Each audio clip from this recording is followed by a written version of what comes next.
Dear listeners, Azerbaijan International Radio presents. I'm your host, Aida Mamadova.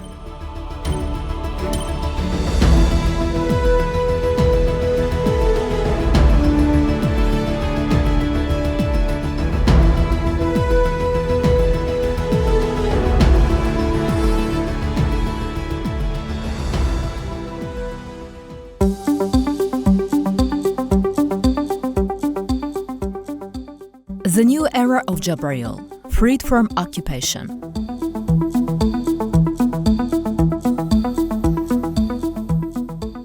Jabrayil, which was liberated from occupation, is one of the most important areas in the repatriation process.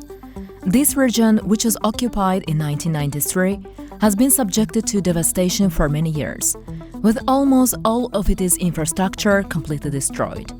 Now, life is returning to Jabrayil. It is worth noting that the first relocation to Jabrayil took place in September 2024 within the framework of the Great Return Program. In the first phase, 36 families totaling 170 people returned to these lands and settled in their ancestral homeland. Subsequently, during other phases of relocation in September and November, hundreds of families reunited with their ancestral lands. In total, 237 families, or 912 people, have secured permanent residence in Jabrayil city so far. Construction work is progressing rapidly in Jabrayil. New cities and villages being built here are designed to meet modern standards. According to modern urban planning, restoration work focuses on green technologies, digital management systems, and modern infrastructure projects.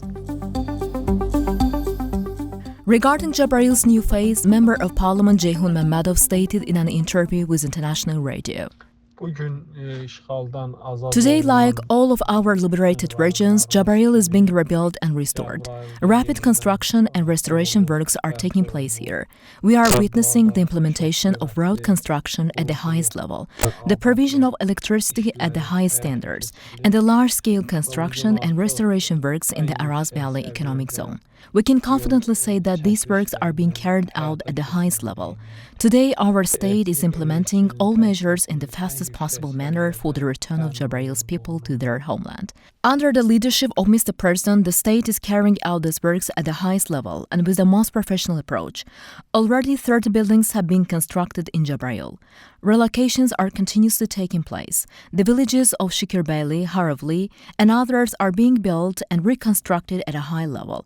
Mr. President has laid the foundation of Karhulu, Böyükmercanlı villages, and other villages.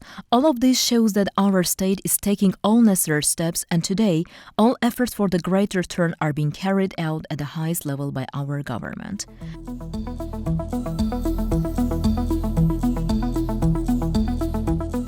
Of course, all of these efforts are a manifestation of how bright the future of Karabakh and Eastern Zengezur will be.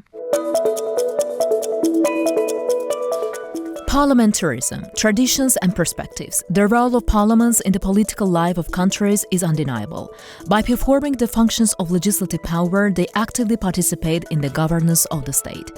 In the Muslim East, the Azerbaijani parliament, formed on the basis of the most progressive democratic principles of its time, began its activities on December 7th in 1918. This event enriched the history of our statehood with the creation of a national legislative body. After the restoration of our independence in 1991, a new era began in the history of the parliament. The return of national leader Heydar Aliyev to power in June 1993 was of vital importance for ensuring stability and development in our country, as well as for the formation of a new parliamentary institution. Today, the Milli Meclis contributes to the implementation of the National Development Strategy, which brings significant successes and victories to our country through its legislative activities. On the eve of this historical day, International Parliamentary Conference on the topic Parliamentarism, Traditions and Perspectives was held in Milli Meclis. Representatives from 13 countries and international organizations numbering around 100 participated in the conference. The event was opened with an introductory speech by the Speaker of the Milli Majlis, Sahiba Gafarova. The Speaker of the Milli Majlis spoke about the current development stage of parliamentarism, highlighting the significant opportunities of parliamentary diplomacy in achieving the goals we set, including mutually beneficial cooperation, effective dialogue, sharing best practices, and combining efforts in response to the challenges we face. She emphasized that in our modern era, parliamentary diplomacy contributes to dialogue and cooperation by utilizing all available means. But unfortunately, in some countries, parliaments have become tools of double standards. Several Western countries and their parliaments, as well as institutions like the PACE and EP, conduct smear and disinformation campaigns against Azerbaijan based on false accusations. They interfere in our domestic affairs. The only reason for this is Azerbaijan's refusal to accept anyone's dictates, its liberation of its lands from occupation, and the independent policy based on national interests it has pursued. Such provocations were particularly evident during the 29th session of the UN Framework Convention on Climate Change held in Baku.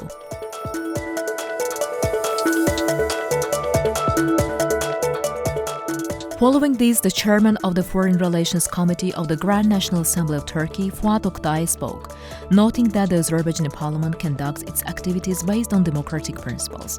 He emphasized that Turkey has always supported Azerbaijan, including during the 44 Patriotic War, and stressed the importance of the Shusha Declaration signed between our countries, which solidifies our alliance. In his speech, he also touched upon the Azerbaijan-Armenia peace process. He says, our main desire is to reduce tensions in the region and solve problems through dialogue. We hope that the normalization and peace process between Azerbaijan and Armenia will be successfully completed as soon as possible.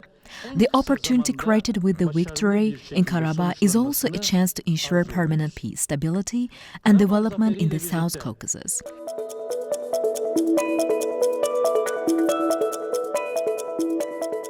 It should be noted that on the second day of the conference, the participants visited Karabakh. The introduction to the region began at the Fuzuli airport, where the guests were briefed on the demining of the airport area and the conditions created in a short time. During their visit, the guests were introduced to the destruction caused in the territories that Armenia had occupied for nearly 30 years, as well as the restoration and reconstruction works carried out by the Azerbaijani government after the territories were liberated. The construction of the Agdan-Fuzuli Highway, which was initiated during the visit of the President of Azerbaijan, Ilham Aliyev, and First Lady Mihriban Aliyeva to the Fuzuli region on October 17, 2021, is progressing rapidly. According to the Azerbaijan State Highways Agency, this highway is one of the key projects in the Karabakh and Eastern Gezur economic regions and expected to play a significant role in the socio-economic development of the liberated districts and villages. The highway will span a length of 65.7 kilometers, with a carriageway width of 15 meters, and will feature 4 lanes. The width of the shoulders will be 3.75 meters on each side. The median strip will measure 4 meters, and the total roadbed width will be 26.5 meters. As a part of the earthworks, unsuitable soil has been removed, and the roadbed has been expanded to 26.5 meters. A new road base has been constructed, and the bottom layer of asphalt concrete coating has been laid. Additionally, water drainage has been ensured through the installation of various water pipes and passages. Reserve passages for underground utilities and communication lines have also been completed. The project includes the construction of 4 bridges located at 0.2, 5.6, 12, and 39 kilometers, which have already been completed. Overpasses at 63 and 65 kilometers have also been finalized. Currently, reinforced concrete culverts and barriers are being installed along the median strip.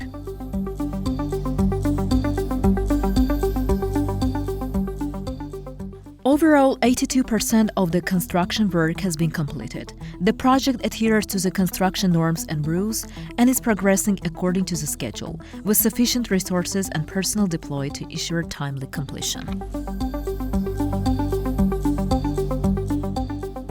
The Agdam-Fizuli Highway, an extension of the Barda-Agdam Highway, passes through the Agdam, Azerbaijan and Fizuli districts. Once completed, it will ensure seamless travel between Barda, Agdam and Fizuli, and will positively impact socio-economic growth along its route.